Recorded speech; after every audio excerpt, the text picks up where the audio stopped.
Hello, welcome to the Marc Drouinaud Show, the cybersecurity show. In this video, I'm going to talk about what cybersecurity specialization is the best for you. I'm going to talk about some so you can see where your skill set is and your personality and what fits, and then, just go one by one with each specialization. So without further ado, let's get right into it. We're going dark. Number one, we have the Chief Information Security Officer, also known as the CISO, and a Chief Information Security Officer, CISO, is a senior level officer who ensures the complete safety of the information in an organization. CISOs are responsible for developing and maintaining information security and risk management programs, and they are also required to interact with stakeholders and, they brief them about the information security concerns.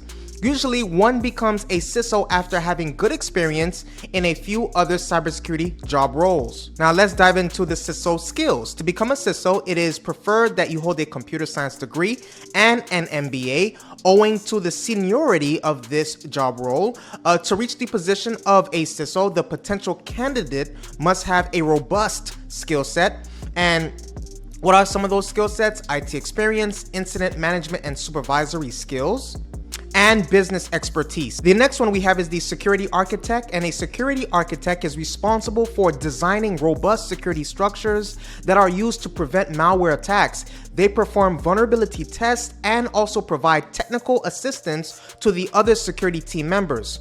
So here are some of the security architect skills. To become a security architect, it is preferred that you hold a degree in computer science or information technology. And let's get into some of the essential skills. Strong IT experience in risk management, because a lot of what cybersecurity does is, risk management. We're managing, we're avoiding the risk of a cyber attack.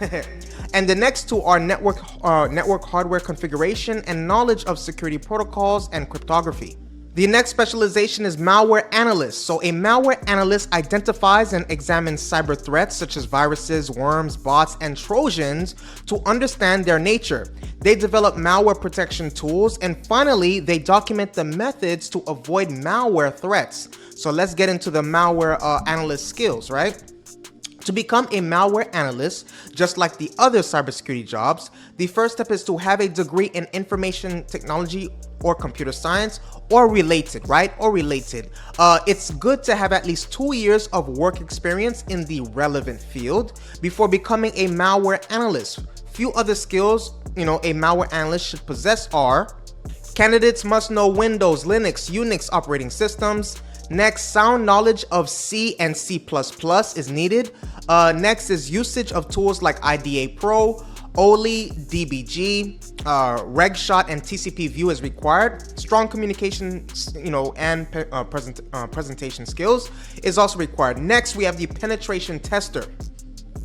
A penetration tester, also commonly known as an ethical hacker, is a network security consultant who exploits a system's vulnerabilities just like a hacker would. They design, new penetration tools, and they also document the test results. Penetration tester skills. To become a penetration tester, you would need to have at least 1 to 4 years of experience in information security. Given, let's talk about some of the skills of a penetration tester. Good networking skills, knowledge of Windows, Linux, Unix operating systems, also knowledge of C and C++ is required. You're going to want to have a knowledge of Java, Python, and Perl is also vital. You're going to want to have black box testing, strong reporting, communication, and presentation skills. Now, you're probably wondering, why is that the case? Because you may be reporting to senior management, letting them know what you found, etc. The next one we have is computer forensics analyst. And a computer forensics analyst works on cyber attack cases to gather digital evidence and to retrieve data. They work on recovering deleted, manipulated, or stolen data. Computer forensic analyst skills. So a computer forensics analyst must hold a bachelor's degree of some experience in the related field, like we talked about, information technology or something like that. So in addition to that, they must also have these kinds of following skills. They're going to have, networking knowledge, knowledge of cybersecurity, understanding of law and criminal investigation, because remember, you're gathering evidence, seeing what is according to the law, etc.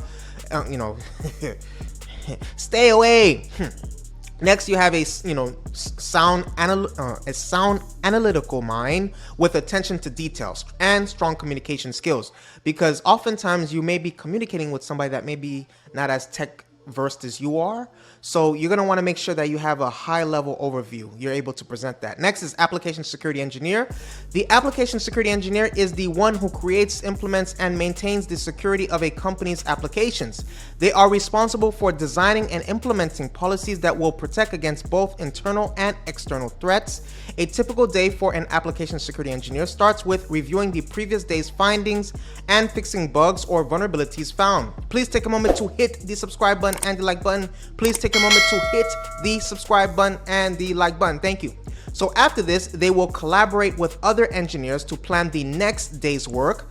The salary for an application security engineer can vary depending on what company they work for and how much experience they have.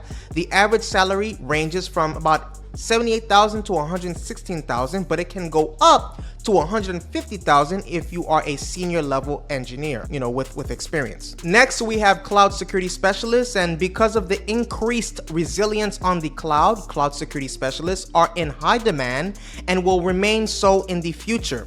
The role of a cloud security specialist is to protect data, systems, and networks from cyber attacks.